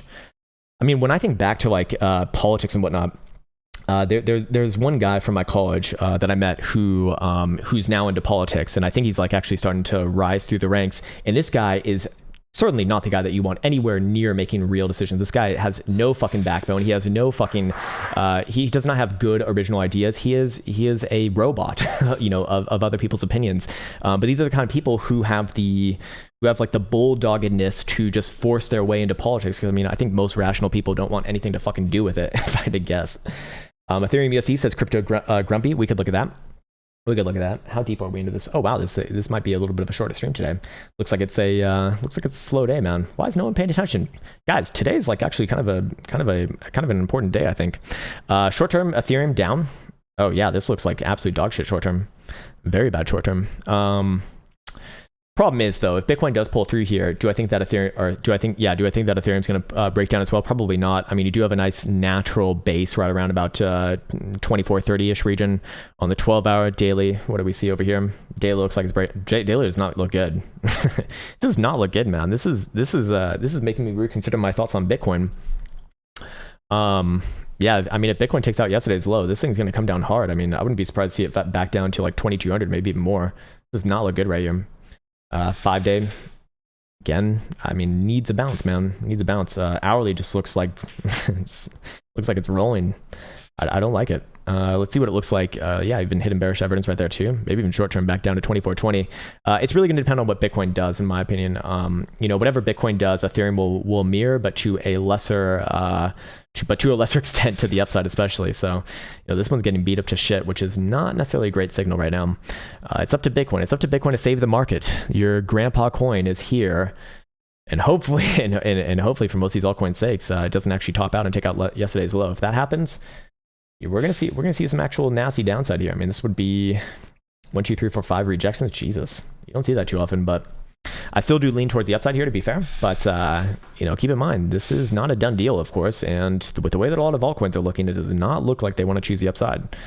If we're looking at, let's look at like we already looked at Matic. Yeah, Matic looks kind of awful. Cardano, same thing. KSM, short term down. Yeah, not a big fan of these charts, man. Not a big fan of a lot of these charts. Do we have any other altcoins over here? Maybe, what about Litecoin? What's Litecoin doing? Litecoin actually looks better than a lot of the other ones, which is kind of funny. Kind of funny, kind of sad. Stellar, same thing, down. What about XRP? Yep, down. It's up to Bitcoin, man. Bitcoin needs to put the rest of the market in its backpack and carry it on and forwards. Abbott says, can you talk about liquidity zones briefly? Okay, liquidity zones briefly. So liquidity zones can be found on any time frame. Basically, what you're looking for is periods of consolidation, and you want to be looking at the closing of those period of consolidations and measure them against the wicks of those consolidations. So, for example, if we were to go down to, let's say, I don't know, could we do it on this time frame right here? Let's go to a fresh chart, actually. Let's do this one. Okay, so let's say we were going to do it on basically on the range right here. Could we do maybe a 12-hour? Fair enough. It's basically this right here. It's pretty simple. So if we're doing the top side of this range right here, you'd have a nice liquid zone between this closure right here and your top side wick, as that is the top side of essentially your range. And these I do like with a very high degree for scalping trades. Now, of course, above those, you typically will see a breakout in this case, but here you go. Here's your nice little liquid zone. To the downside, a little bit different, or in this case, we don't really have a whole hell of a lot of good examples here. On this exact time frame, we need to maybe go down to like an hourly. But right now, where would I put a liquid zone to the downside? Well, if we're looking at the short-term time frames for Bitcoin right here, this would be it. You see how all these wicks are accumulated right in this region right here. So we take the closure of that range essentially and then measure it against the wicks, and then that's going to be your downside liquid zone. And again, this is only relevant for the hourly. And if we go down to the 30 minutes, probably even better. In fact, for the 30 minute, we take this down a little bit more, be something more like this. There's your liquid zone right there. Not to be confused with order blocks, which, a lot of people kind of use interchangeably, but they are not. So that's how to kind of look at it in this particular instance. You can see another good example right here. During this little short form consolidation, we can see all these wicks came out in this region right here. Boom, mark that off. That is essentially a nice little scalp buy territory. Let's see if we can find another one. Maybe another one to the upside. Yeah, but another one right here. Nice little region. There you go. And you get that from this like first consolidation right here, and then that tells you to sell this one right on over here. Pretty simple stuff, not anything too crazy with that. I think people like massively overcomplicate these ones, but fair enough. There you go. All right, Horchi says, Coti BTC for in daily, please. And thank you, sir. Sure, man. Coti, C-O-T-I, BTC. I'm curious, why do you want to look at the Bitcoin pair? Now, I imagine it's going to look potentially worse than what you would be with your US dollar pair. But yeah, looking at this, down. I'd be looking at this one likely to come back down to 520 Satoshis. I do not like this chart, at least short term. Weeklies, I don't have an opinion on the weekly, kind of trendless here, just sideways massive chop in like a pump and dump format. But short term, yeah, I'd be looking for a little bit of downside continuation. Does not look good. Not look good, man. It's up to Bitcoin right now. Can Bitcoin do it or not? If Bitcoin doesn't do it, market's going down, baby. Market's going down. You could probably start to look at those $25,000 and $20,000 targets once again. Again, I think it's a little bit less likely to be happening, but you know, should prepare. Anyways, okay, sweet. KE says targeting 0.10 in hex in a week, too greedy. So how you get, my question to you would be, how are you getting that? If I'm looking at hex, first off, I don't think that you can make time analysis on shit like that. I just haven't seen it being able to be done in a consistent manner. Now, do you have a 10-cent target? If you're even looking at this as an ascending triangle, which I would say that it is, that target would not even be towards 10 cents. That would be 8.5 cents. So yeah, I would say I'd be curious to see what you're basing this off of. You know, we don't, I mean, very unlikely, honestly. Very, very unlikely. The 4-spot extension is right around 10 cents. The 4-spot 236 is just above 10 cents. So realistically, even if you do get up to like 8.5 cents or 9 cents especially, you're going to spend some time consolidating right here. So would I say that that's going to happen in a week? Unlikely to, but I don't think that you can say that conclusively either which way. So I'd be very careful with whatever you're doing there, or at least I'd want to be open-minded and see what the hell you're doing and then maybe judge you for it. But in this case right here, no, I'd have to respectfully say that would seem, I'm just curious, what are you basing that off of? If it's based off of just like intuition, I'd say you might want to reconsider that. Apodynamic says, thank you very much, sir. GME for your, dear Lord. All right, let's see what GameStop's got over here. I gotta turn you on to my man, Mr. Rocky Outcrop for GameStop. Oh, there we go. Coming down. Yeah, so I've been saying on this one for a while, man. This one's gonna take a long time, but it will inevitably come down, and perhaps this is it. Actually, this does look like it's it. This is it. Oh, this is it. Oh, baby, this is it. Fuck you, GameStop. Fuck you. Probably gonna bounce here, to be fair, back up to like 250 or so. But I think we're starting to see it now. I think we're starting to see the actual inevitable breakdown. Again, I think this can get drawn out for a long time, but I'll repeat the same shit that I've been saying ever since we started looking at this a while ago. This will inevitably come down below not just $50, but probably even $20. Does it take like a year or two? Probably yes, but this is a pretty nasty rejection right here. To be fair, it still holds the weekly uptrend, but here would be your next major signal on this one. If this thing even trades below 150, if this thing even looks below 150, there's going to be your next big signal. This thing will come down below $100 after that, and you know, there will be a bounce probably at $100, but I'd be looking much further south. This thing is starting to finally show some signs. But you know, to be fair, it still holds the uptrend on all time frames that matter, like daily, weekly, monthly. So, you know, I do have to respect that as a as a trader. But we are starting to see some actual signals of like, okay, party's over, Reddit boys. It's time to go back to your real jobs. Unfortunately, you know, again, not trying to throw shit at anyone, but you know, Rocky Outcrop's been covering this one quite a fair bit. I'd be curious to hear his thoughts. He actually has a pretty damn good idea on it. You know, I don't pay too much attention to it, but there's one thing that I can assure you of. This thing will come back down below $50, and it won't just come down below $50. It'll come down below $20. It will do the full retrace, and it will be a massive tear fest at some point, probably within the next year to two, if I had to guess. Could it be happening? I mean, maybe I'm getting a little bit too excited about it happening right now. Perhaps this is prematurely going into it, but fair enough. You know, below 150, that would be my next major signal. If it goes below 150, it's done. It's it'll go through the slow bleed of death. Okay, Boris Rusky says, hi, Krown, can you please check out Ethereum USD? I mean, we checked it out a few times now. Could you give a time frame, perhaps, so we have something to go off of here? But I don't really have anything new to say about it. I'm not a big fan of the lower term time frames right now. The 4 hours not looking good. Look, it depends what Bitcoin does here. If Bitcoin shits the bed below 36, this thing will come down, and it will come down hard, and it's probably going to come back down to like 2,200 if that happens.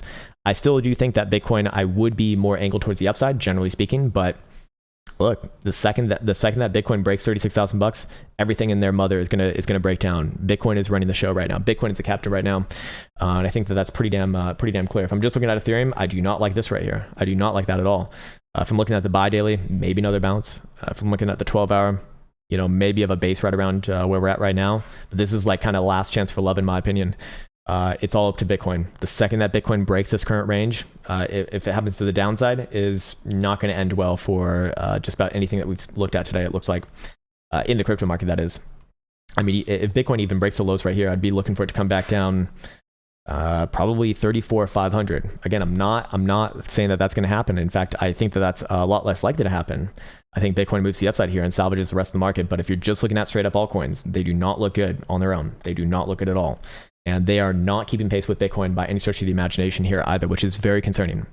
For example, Ethereum is basically at the same price that it was 2-3 days ago, right? 2-3 days ago. Bitcoin is $5,000 above 2-3 days ago.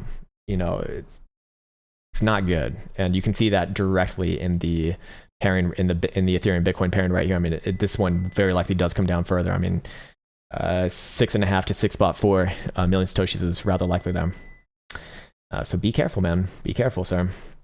All right, let's see. What else do we miss? What else do we miss over here? All right, let's see. Okay, got that one. Abbott says, would a 4-hour closure be enough to judge the break of the range, or would you prefer a higher time frame for a macro range break? Okay, if you're talking about a 4-hour range for this specifically right here, a 4-hour would do. I mean, it doesn't even need to be a 4-hour closure. Just a tick below yesterday's low would do it for me.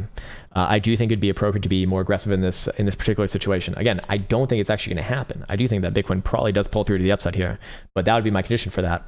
Now, if you're talking about the macro range here, which would essentially be about 34.5 to the downside, you'd want to see probably like a 12-hour in this case. Could a 4-hour do it? 4-hour probably does it, actually, yes. But 12-hour and daily would be no questions asked. 4 hours, like, yeah, I'd put some risk on myself most likely. If you're talking about like the macro range break right here to the downside on this one right here, I don't need to see a closure. Closure would obviously be extremely confidence inducing, but just taking out yesterday's low would be good enough for me. It would not look good. Hey, what's up, Abraham? How you doing, man? Could you please take a look at dollar yen on a daily weekly? Okay, hashtag free Craig. Craig is free, man. He can come back if he ever wanted to. He wasn't banned or anything. USD, JPY.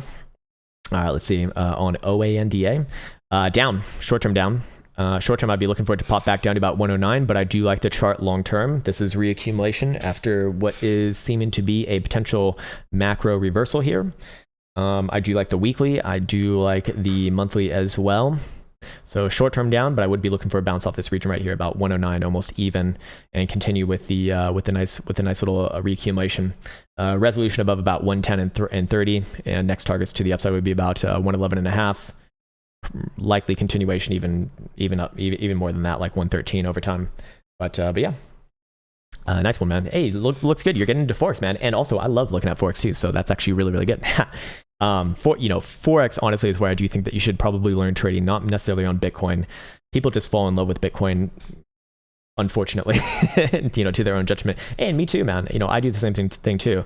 We have these like romantic ideas about Bitcoin always going just straight to the fucking moon. And to be fair, I mean, sometimes it does, but that's not the mindset that you want to be in as a trader. If you're going to be an investor, you probably also don't want that mindset as well. You always want to be looking for reasons why you're going to be wrong. So fair enough. All right. Euro USD says Abbott, or actually, sorry, I just skipped Jaden. Jaden says Link USD short and medium term. Okay, so I'll do like 4 and 12, and if that's going to be the case. Let's see, 22 and 3/4. Wow. Yeah, Link also not being one of the better actors here. Look, short-term base right around 22 and a quarter below. I mean, these do not look good, man. These do not look good, to be honest with you. 12-hour. Look, it's up to Bitcoin here. This does not look. I'm gonna shoot you straight, man. This does not look good, like at all. It's only up to Bitcoin. You got a daily base right around about 21 and a third, 21 and a half, we'll say. I do not like this chart on its own. It's a fucking awful chart for this particular consolidation right here on its own. If Bitcoin does not break below 36, you're probably gonna at least trade sideways. At least trade sideways. You know, give it a little bit of a break there. But it's up to Bitcoin here. It's up to Bitcoin. If Bitcoin breaks the upside, you probably do see a little bit of a rally. But I don't like that chart on its own. It's probably not going to be one of the better actors for this next move. And if it comes to the downside, it will very likely it might even break that 21 and a half region, and then it's back to the teens, my friend. Unfortunately, Avid Dynamics says Euro USD. Yeah, Euro dollar. Let's see what this puppy's doing over here. All right, 122. What are we looking like? Or just give me time frame. No time frame given. Daily still fine here. I'd be looking for next move to the upside, 122 or so. Weekly still bullish. I'd still be bullish on this one overall. We do see a macro reversal in progress here. We got the higher low on the monthly. We are putting in a potentially, or did we put in a higher? Yeah, we already got a higher high on the monthly here too. I'd be looking for this one to ultimately trade back up towards about 124 and a half region. Short term, however, again, I don't really know what time frame you're looking at. This one has actually a pretty big range on the daily. I mean, if this thing came back down to like 120, that'd be an obvious area. But the way that it's looking right now, it's looking like it's actually consolidated at a very high level, and I do respect it actually in its current format. Let's look at the quarterly here too. Quarterly is bullish. Yeah, any sort of a quarterly close, especially above about like 120, 123, and this thing probably has a good rest of the year. You know, maybe even back up ultimately towards like 135 plus. But that's still a long and far away way. Charlie M says, my friend lost his money margin trading is in a bad way. How would you suggest he gets back in the market? Don't get back in the market. Don't get back in the market. I don't think that, look, if you're losing your money margin trading, first off, you should not get back into the market before changing your strategy a little bit. And again, look, I actually have a lot of, I have a lot of sympathy for people who have lost a shit ton of money doing this, because I know what it feels like. I've lost everything before in the past. It's not fucking fun, and there's nothing honorable about being broke, at fucking all. I don't care what the fuck people say. It's not fun. It's not a good way to be living. And while you can survive it, obviously yes, and maybe it can even help build you some character, the ideal way is to not go back to that. Anyways. So you're saying your advice could really save him, and if anyone deserves help, it's this guy. Any help would be appreciated. Look, man, I need to shoot you straight. Look, if you're just looking to get back into the market and you haven't changed your strategy, you should not get back into the market. You should not expect anything different at all. And I feel very strongly about that. Again, I'm not trying to talk downwards to you. I know what this feels like, and I know that's not fucking fun, but. Here's what I would suggest. If he does want to get back to the market, or for anyone who's in a similar situation to this, the way that I have done it in the past is, first and foremost, you need to go through a period of, getting all of your fucking emotions out. Maybe that takes a week, maybe that takes 2 weeks, maybe that takes a fucking year. Who the hell knows? It doesn't, whatever it is in relationship to your like emotional state, that is going to solve that equation. Once you get through that, the next step is to, if you are planning on coming back, is to not fucking trade real money. That is paper trade and test out your strategies. Test out your fucking strategies. There's no rush to get back in the market. Look, there's no absolute rush at fucking all to get back in this market. If you are going to become a trader, the market's always going, man. The market's been going long before we were born, and it's going to be going long after we're dead. There's absolutely no fucking rush. So spend some time paper trading. You need to prove to yourself that your strategy is going to work. Fill out the trade checklist, which I have a video on. Fill out, or something similar to that. Keep a trade journal, detailed. You need to prove to yourself that you can be successful in multiple variations of the market cycle, prefer at least for fucking a few months, at least. And understand that if you're doing this during a straight up move, that's not real trading. I mean, it's trading, yes, but look, inevitably things will turn down, just like you saw a few weeks ago. And that was just 1 week. That's just one fucking week. That was nothing. That was fucking nothing, man. It was 1 fucking week. Like, people are calling this a bear market. You're ridiculous if you call that a bear market. You are fucking moronic if you call that a bear market. No offense, but you are fucking moronic if you call this bear market. 1 fucking week of breaking the range right there. That's nothing. Try a year. Try 2 years. Try 2 fucking years, man. You haven't seen anything like that if you've just been, joining like the last year, essentially. You've only just seen straight up. Look, things can do this, man. things can do this for a long fucking time. Things can do this for a long fucking time. And if you get into that mode where you're always fucking bullish, you're going to buy this, you're going to buy this, you're going to buy this, you're going to buy this, you're going to buy this. It's not going to end well. So in like a more tough love situation, man, I would strongly suggest, first and foremost, do not fucking trade. Do not fucking trade. If you're not going to change anything, do not fucking trade. You cannot expect a different result at all. What you need to do is you need to spend some time getting whatever, demons in your head that are probably haunting you right now out of your mind, because I imagine they're probably going to be there. It's not fucking fun losing money, or a shit ton of money, that is. Then spend some time redoing your strategy on paper. Do not trade real fucking money. If you trade real fucking money during that part, you are a trading addict, and you have an issue. You do have an issue, and it will not end well, very likely.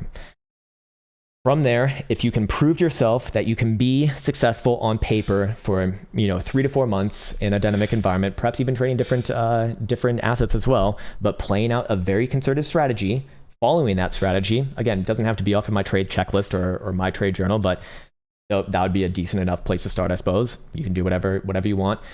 But if you can prove to yourself that you're going to be successful for a decent amount of time, honestly, the longer the better, but I'd say 3 to 4 months minimum, then you can start to come back. But you don't put all your fucking money in at the first point of it. No, you start small. You start fucking small, man. Again, there is no rush. There is no fucking rush. It's while you might be financially wrecked, you are not wrecked as a person. So there is still a chance, and you very likely are, probably not 80 years old and only have like a year or two left. You're probably under 40 if I had to guess, just based off of the analytics from this channel. So you have a lot of fucking time, man. And trading is like tennis. You can play it until you're fucking dead. Although probably not the best idea to do. Anyways, my point is, in a more sincere tone, I do want to offer up light at the end of the tunnel. If you can do that, you will very likely be successful, and that's awesome. And I sincerely hope that for you, because it would be better if more people were successful, obviously. However, you need to really take it slowly and take it as a professional thing if you are going to act in that manner. If you're just like some kid fucking around, or maybe you have like a full-time job or something, really understand that you're going to be competing in a very competitive environment with people who are not taking this as like a part-time job. They're not taking it as like let's just go gamble at the crypto casino today. It looks like fun with Dogecoin. No, that is a terrible mindset to be coming in it from. So if you are going to take it seriously, that is the way that I do it, coming back from a major loss like that. And I offer my sincerest sympathies for that. I know it's difficult. And you can come back. You certainly can come back, but I do want to make it very, very harsh in the other way, that if you do not follow some sort of a proven path, just expect the same thing. So hopefully that can help in some way. And I'm sure that if you can follow that, and if you really prove yourself that you can be successful, over, 3 to 4 months on paper, and then slowly put some money to work, you're probably going to be on a very good path, and you'll have a skill, and also you'll have a major learning experience that will perhaps shape the rest of your life, and change the course of your life, which is something worth fighting for. So hopefully that is in some way helpful, and I do wish you the best in that. Apodynamic says, I appreciate everything. Hey, man, I appreciate that. Too tired for an inspiring site question. It's all good, man. But I think we just got one for Charlie there. Be easy, enjoy yourself. I'm trying to join on Twitch soon. Sweet, man. Yeah, I'm gonna be back on Chivalry 2 later tonight, so gonna do some head conching. It's gonna be nice and good fun. Hey, what's up, Mimi's at Butter My Biscuits? Hey, Krown. Doggy on the 1 second chart. It's bullish, no bearish, bullish again. No, it's bearish, bullish, bearish. Actually, funnily enough, I saw that the Oakland A's, one of my favorite baseball teams from my childhood, is accepting Dogecoin for admission into the ballpark for like 3 days coming up, I think this month or next month, something like that. So, the fuck are you guys doing? Moneyball is going to get wrecked. Jesus. Let's look at Dogecoin over here. Where the fuck is it? There we go. Dogecoin 32. Honestly, all things considered, this is not the worst chart in this space by any stretch of the imagination right now. Look, I strongly believe Dogecoin, like your meme stocks, are gonna, inevitably retrace their whole fucking rallies, and this thing will inevitably come back down below 10 cents at some point. But that's not right now. This is actually still fine. I have no issues with this chart. Short term, yeah, it probably comes back down to like 30 cents or so. I'd be looking for a bounce there. This is looking like it wants to try again to the upside, with your range highs right around 39.5 or so. I'd give it the benefit of the doubt. Short term though, yes, downside. Probably, like I said, back down, maybe even slightly below 30 cents, but I actually don't hate it, at least for now. Long term, I will certainly say that there's going to be a move down below about 10 cents, maybe even below 5 cents long term. I mean, this is just ridiculous right here, but fair enough. Gotta call it as it is right now, and it's certainly not the worst chart in this market right now by any stretch. Bodine Weaver has a no message. What's up, man, though? Good to see you. What's up, Nimbo? Can't wait to go to the strip club with Josh and Krown's Crypto Cave and Elsa. That's right, man. We all love the strippies. Elsa's laughing now too. She likes it.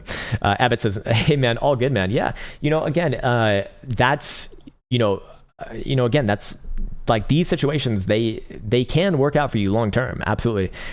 Just don't make the mistake that I think a lot of people make, which is like they lose some money and then they just jump back into the market because they feel like they need to be in. They feel like they need to be in a trade. They feel like they're missing out. They feel like Bitcoin's going to go to $100,000 without them, and they're never going to have a chance to get rich again. Look, you don't even want that, to be honest with you. What you want is or at least what I would imagine what most people want is they want to cultivate a skill. Look, if you get rich off of the fucking lottery, for example, like most of those people, at least studies show that those people end up, depressed, and they usually end up like broke too, like relatively fast. Like that's just something that you didn't really earn. If you earn a skill, as in like trading, for example, then you can just replicate your results over time. And yeah, it's going to come with some losses too, but that'll be baked into the strategy, and that's whole another conversation anyway, so maybe I don't get into that right now.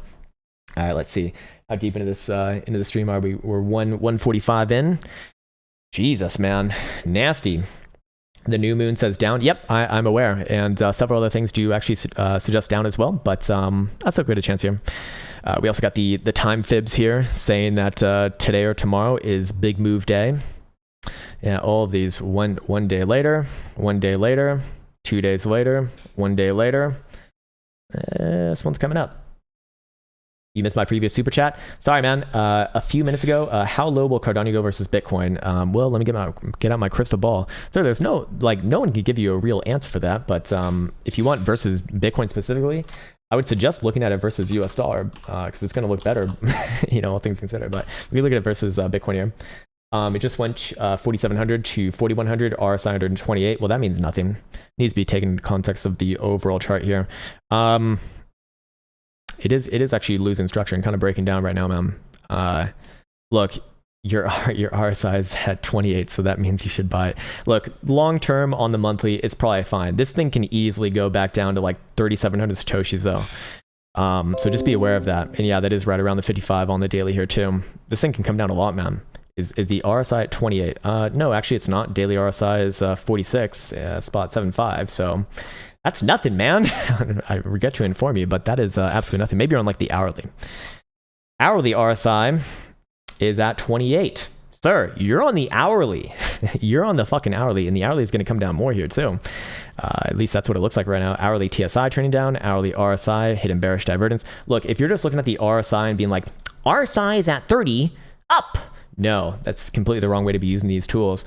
You want to be looking at divergences for RSI, if anything. And in this case right here, you have hidden bearish divergence, which is continuation, not anything resembling a low, which I think is what you're probably looking at. Now, I would like to be on record as saying, sir, monthly is fine. Is a very good chart monthly, extremely good chart monthly. But it can remain an extremely good chart on the monthly, even coming down to 3,700 Satoshi. So daily says down, weekly down, 4 hour down, 12 hour says about 38 or 3,900 Satoshis. Look, man, I think at the very least 3,900 Satoshis, I would not be surprised to see this thing stab around like 37 or so though, and that's where I'd maybe be looking for like a major low. Let's see what the quarterly looks like here too. And it looks good, but we don't really have a whole hell of a lot of information. But yeah, I would expect more downside before any sort of meaningful bounce on the daily. Hey, what's up, Emil Olsen? KOA on Oslo. Okay, KOA. What is this? Krongsberg. All right. Oh, we have another shitty chart. Another one of these straight down shitty charts, sir. Now, is this one putting in a bit of a reversal here? Yeah, it looks like it, but goddamn, man, what is the obsession with bullshit that looks like this? This is what the real chart looks like too. This is the linear. I mean, this is just a god-awful chart. You know, you're better off staying far, far away from these. But based off the weekly, do I think that it goes up here? Yeah, I do think so.